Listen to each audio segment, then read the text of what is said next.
I kind of got the progression that I was used to because I had it in my mind that I wanted to hit certain levels of income and certain levels of status within a short period of time.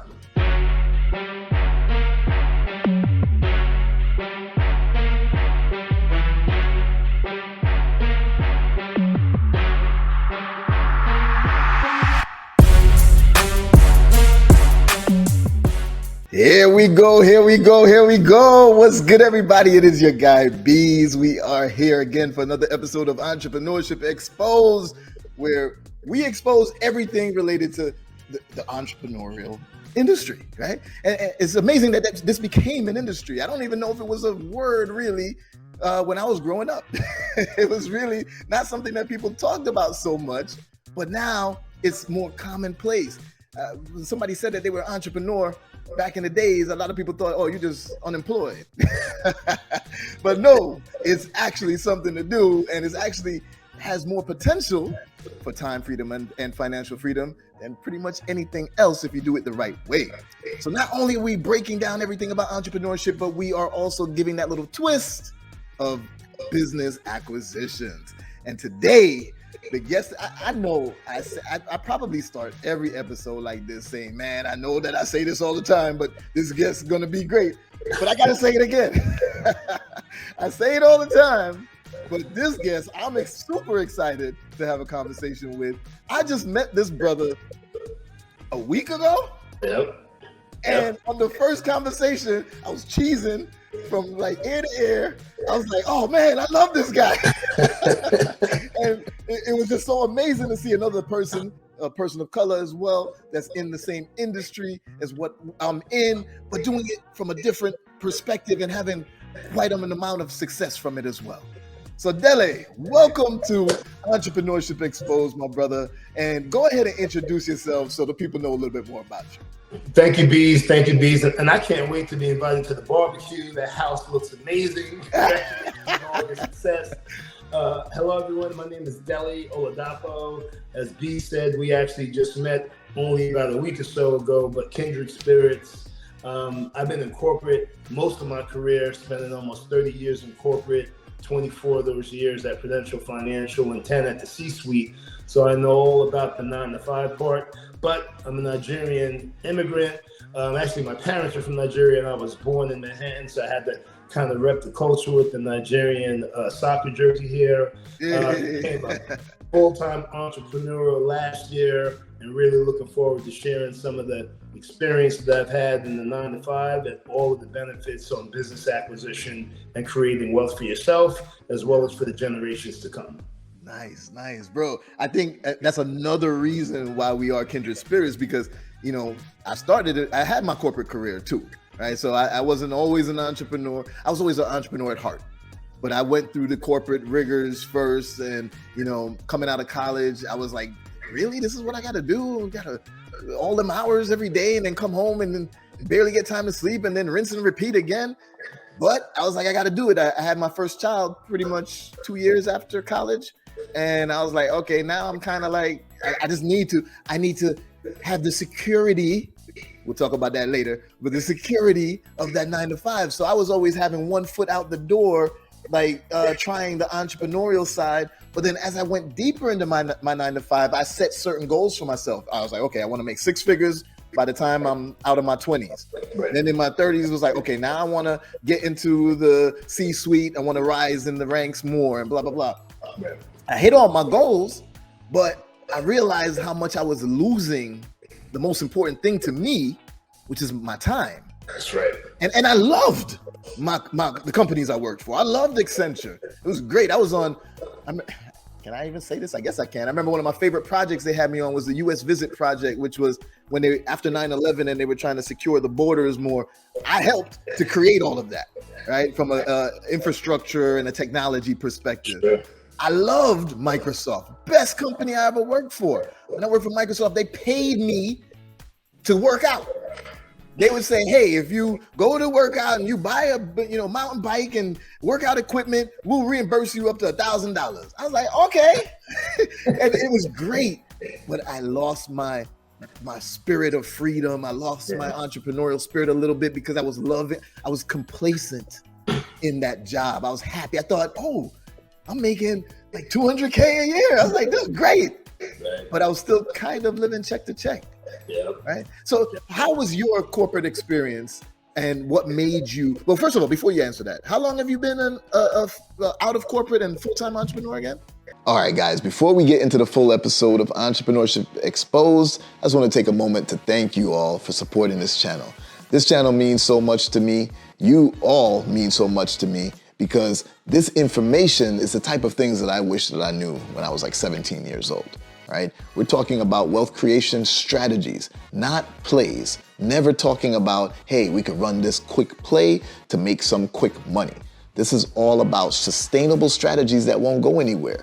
Whatever else you may be doing, this information will supplement it and help you take it to a whole nother level. So what I would love to ask each and every one of you is if you could like, comment, subscribe, turn on the notification bell, do all of that for me. It supports the channel, it helps us to grow, helps us to get this information out to more people so that we could change more lives. So thank you again for supporting. Make sure that whatever you see in here, whatever you learn in here, that you go and execute on it. And then drop a comment and let me know how it went out for you. Hopefully I'll even see you in the BBI, where I teach how to acquire businesses and everything about entrepreneurship. Let's go. How long have you been out of corporate and full-time entrepreneur again? I left corporate July of 2021, exactly 24 years at the same company. So I've been a full-time entrepreneur for a year, 2 months, a couple of days, 5, 4, 3 weeks. So not too long, but I really am having the time of my life.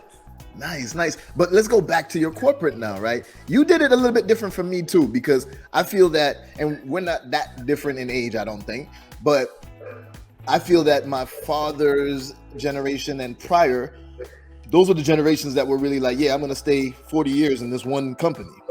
Right. When I came out of college, I quickly realized, because I started as a network admin or something like that, right? And I was making like $30K a year or something like that. And I was like, really? I went to college for this? But then I realized that they would never give me a good promotion in the same company. Right. So what I had to do is I spent 2-3 years at one, and when I would move, I'd get a huge bump. Right. And I kept doing that. And it was actually okay to do that during my time, where in the past, they would have been like, oh no, you're unstable. You've been going to too many jobs. But you did 24 years in the same company, right? How did you feel doing that? Well, it's funny because we're somewhat similar, because when I graduated from college in 93, and I know I'm dating myself, when I graduated from college in 93, I did the same thing. So from 93 to 97, I changed jobs 4 times. I went from a technology company to a finance company, and I kept moving to get my promotions. And then when I got married and my first son, Brandon, came, that's when I started to think about having more stability. But I got used to being on the fast path. So I kind of kept with that, and I was able to get promoted on average every 3 years for the first 10, 15 years that I was at the same company. So I kind of got the progression that I was used to, because I had it in my mind that I wanted to hit certain levels of income and certain levels of status within a short period of time. Nice. Okay, and then what made you leave corporate America? So I always say I was in the longest Shawshank Redemption movie in the world, because I had really been trying to leave corporate America really probably from the early or the late 90s. I got my MBA, just like you said, sponsored by the company. So they were always doing all of these great things that made me want to stay. But my parents, Nigerian immigrants, serial entrepreneurs. And my mom always was prophetic in my life, in that she said, you're going to be an entrepreneur. Your family and friends are going to work with you, and you're going to have many businesses. And I was looking at her like, Mom, I made it to the executive level. I'm not going anywhere. And, this October would be 10 years since her passing. And it's amazing how prophetic she was, because everything that she said was going to happen as far as entrepreneurship absolutely happened. Now, what I'd say is I have been trying to leave during different business investments and different activities, but the compensation at corporate always seemed to be more than what I was able to see in those businesses. So I never really could make that jump, because one of the biggest problems of being a high income earner, high consumer. You start to go on bigger vacations, buy a bigger house, put the kids in private school. And the reality is a high income is, by the way, the same thing as high taxpayer. So the more money you make as an employee, the more taxes you're paying out. And when your consumer habits are as high as your income habits, you basically become a fancy looking slave, because you're not empowering yourself with assets that allow you to have that freedom that you talked about earlier. Yes, brother. Listen, this is what I tell you. I'm telling y'all, these conversations is like, yes. That's exactly how I felt, because I was earning good money. But yes, I was a high consumer. And I was like, oh, well, now the bigger trips, now the bigger house. And it just kept going. And I was like, I didn't have good money management practices, right? And it wasn't until I became an entrepreneur where I had to learn those things. I think it's very similar with the African background culture, Caribbean background culture, Jamaican. For me, I was taught things like credit's bad, debt is bad. I mean, that's not true. So I had to break those habits in order to figure out and learn good financial habits, how to manage debt properly, the power of credit, the difference between good and bad debt, right? Exactly. So you definitely hit it on the nose for me, bro. And what I want to do, I want you to tell the people what you do now, and then we're not gonna go deeper in it. I just want you to give the explanation of what you do now, and then we're gonna go back to the 9 to 5, because we got a lot more to talk about in that first before we come back to it. Yeah, just tell the people the overview of what you do. Yeah, absolutely. So at the end of the day, me along with my partners, we buy businesses, boring businesses, but businesses that make millions of dollars in profit. We buy businesses along with the commercial real estate that those businesses run on. And then we hold those businesses, we manage those businesses for long periods of time. So the way in which we take our entrepreneurship journey is based upon the tax code.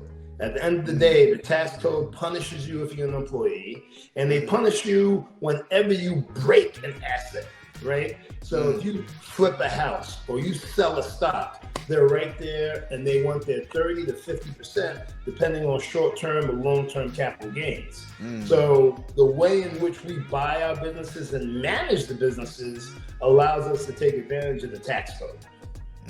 There we go. And really quick, give me a couple of what those boring business or essential businesses are that's in your portfolio. Yeah, absolutely. The kind of businesses that our folk don't even pay attention to be honest with you, right?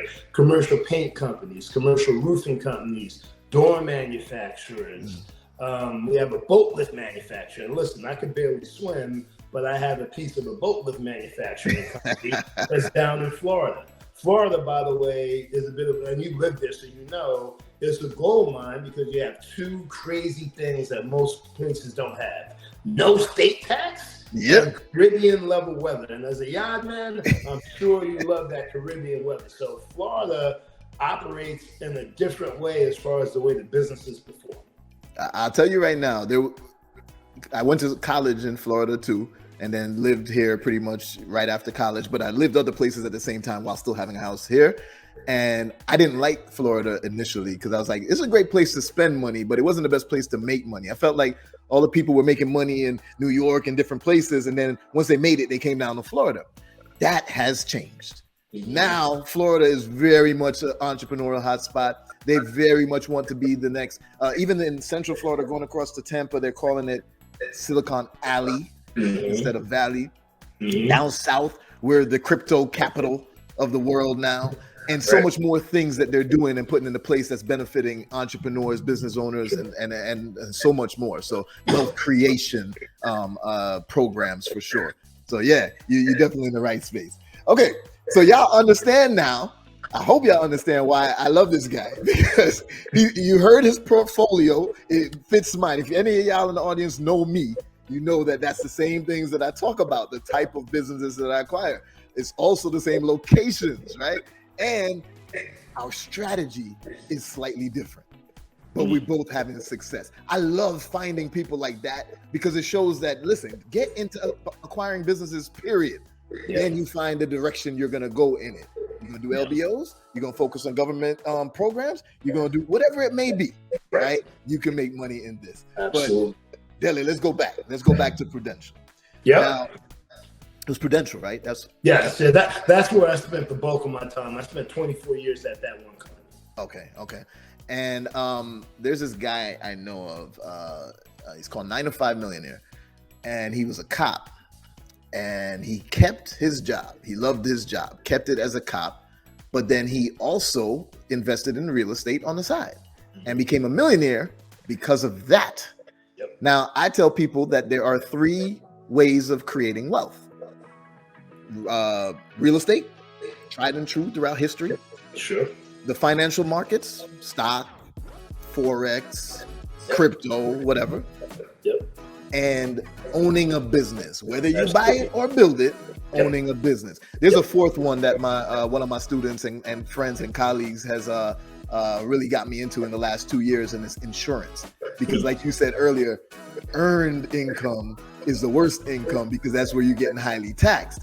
So then you'll see CEOs have a $1 salary but have a $10 million insurance policy because they know that they can put the money in there and use the money tax-free, whereas most people think life insurance just means, oh, when you die, you get some money. No, it's way more than that. Right. But knowing that there's 3 major ways, 4 if you count insurance, to truly create wealth, how do you do that?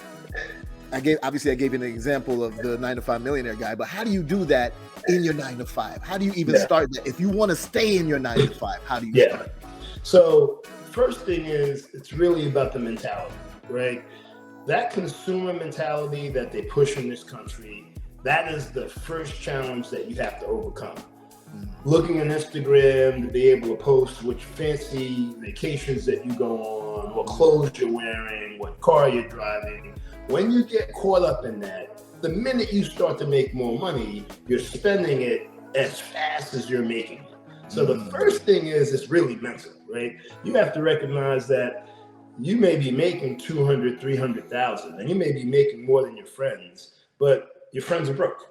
Your friends who are doing all these things are most likely spending all their resources. So the first thing is to be able to understand that you need to be able to spend much less than you make. Even if you can quote unquote afford it, you don't want to slow down your path to wealth because you want to spend it on things that you won't even care about a year or 2 years later. So that's the first step. The second step, I always like to make sure, take advantage of all of the benefits that your company provides. You already said it, right? Reimbursement on bikes, gym. How about your 401k? You gotta max out your 401k. They have a thing called company match. That's literally money that they're gonna give you if you show that you have the right behavior. So if you're not putting in the 4 to 6% of the company match, you're literally leaving additional income from your company on the table because you're not behaving the right way. So your 401k is your very, very first start. And the other trick is, don't withdraw from your 401k. And listen, that's very hypocritical for me to say, because I remember when I had my 401k, I treated it like a piggy bank. Oh, it's at 100,000? Okay, I need at least 25 of that. So I kept on saying to myself, when I got to a certain level, I'm gonna take money out to use on the house or to go on vacation or to buy the car, because in my mind, it was my money. But the reality is I was slowing down my path to wealth. So your 401k is key. The other trick, many of the listeners that you have, Beez, they work at major companies like Microsoft, Prudential, Netflix.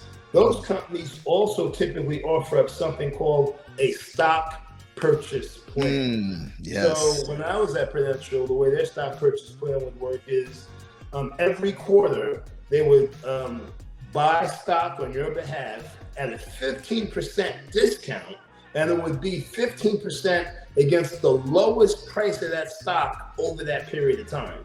So that could be as much as a 20 or 30 or 50% discount, depending on how bad it was. Now, the trick is they were taking the money out of my account every 2 weeks on the payroll cycle and only making the stock purchase every quarter. So the mentality is rough, right? Because I'm seeing the money come out. I'm not even getting the stock for a quarter. And at first, I'm like, my money's gone. But then over time, I started to see that my E-Trade account that had my stock started to build up. But again, bad mentality. Hey, when I need extra money, treat it like a piggy bank. Well, guess what? When you cash out a stock, the tax code will punish you, right? And the fact that you cash out that stock in less than a year, it's called short-term capital gains tax, which is even higher than if you wait a year. The trick is, don't ever cash the stock. I'm not saying you can never get the money. You can borrow against your stock. So that this way, when you pull the money out, instead of paying taxes, now you're paying a finance charge because what? You are becoming the bank. The reality is, you hit the nail on the head. Business, real estate, investments. You're becoming an institution, right? Yes. The minute you start to have those different pools of assets, they're just different assets, and you start to manage those things, you're actually now putting yourself in the wealth game because instead of being a spender, instead of getting taxed first, you are now having the patience to build your wealth and then learn how to leverage and borrow against your own wealth so that when you do want money, borrow against yourself. No taxes, and the 5 to 10% that you're paying on that money that you borrow is way cheaper than 30%, 40% on taxes. There we go. Now, I'm going to tell you though, Dele, there's exceptions for everything, but you got to know what you're doing and why you're doing it. You got to be intentional with your decisions, right? So I'm going to tell everybody right now, I don't recommend you do it. It depends on your situation. But when I left Microsoft, I cashed out my 401k. Now, everybody was like, don't do that. Are you crazy? Blah, blah, blah, blah, blah. Listen, I didn't have like millions in my 401k anyway, because I didn't always have good spending habits, that mindset that you mentioned. So I didn't always use the matching program. I didn't always contribute to it. But I cashed out of it because I knew what I really wanted. And I knew that I was going to make it happen no matter what. And what I wanted is to be an entrepreneur. I didn't even think of investor yet. And we'll talk about that in a second. But I wanted to pave my own way. I wanted to fund my own dreams rather than slave for someone else's dreams. So I used that as capital to fund that. Yeah. I've made 4,000 times that since then. Yeah. So it was a good decision for me, ultimately. Yeah. But some people would cash out and then go spend money on other things, right? So you still got to be disciplined in what you're doing. And yes, you need these good money management practices while you're in one situation, but you can make, some adjustments as long as you're very intentional with what you're doing and why. Yeah. Would you agree? Investing in yourself to be able to create wealth, that's always a risk worth taking. Always, yes. Right? Yes. To take your 401k and then to be taxed because you want to go to Mexico and post at Cabo, no bueno, right? Now, I will tell you that you can leverage your 401k without actually having to tax it out because you can move it into a self-directed IRA. And as long as you're putting that money in other investments, whether they be real estate or business purchases, you can do that with that money without the penalty. So whenever you're buying assets and basically continuing to grow your wealth, they have many strategies that allow you to do that. But the minute you're looking to spend that money on consumer-based processes, then they want to tax you and penalize you. Because when I left Prudential, I moved my assets into a Morgan Stanley account so I can borrow against my own stock at 2%. I shipped that money over at 20%, and then I had my money working for me, but I never took it off my balance sheet. Same thing with the 401k. I moved it over to a self-directed IRA. I'm investing now in IPO trading, and I'm also investing in the HVAC business that I'm going to get involved in here in New Jersey with IRA money without the penalty. So I completely agree. It's just that I like to be able to work with the tax code as much as possible, because giving them 40%, what's that line? You wasn't with me in the gym. It's kind of like, how are you getting 40% now when you weren't here when I was building it all up? And again, as long as what you're doing is making investments, there's a lot of ways to use that money, again, without penalty. And I love the fact that you're saying, hey, we follow in the tax code, because most people just ignore it, right? It's like, oh, I got to pay taxes. I don't even like that time of year. Most people love it because it's like, oh, refund coming. It doesn't happen for me because I've learned tax code secrets. I've learned certain things that, that time of the year don't really mean nothing to me, where I can defer taxes because I have certain things in the trust, where I can avoid taxes because I have certain things in the infinite bank, right? There's so much different things that you could do, but you got to learn this information and then execute on it, right? So there's tons of, for example, you mentioned like your I think you said E-Trade account. That's a platform you were using.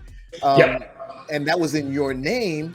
So like, let's say you were, how would you take some money out if you're doing like options trading? Well, imagine if that account was in your trust name.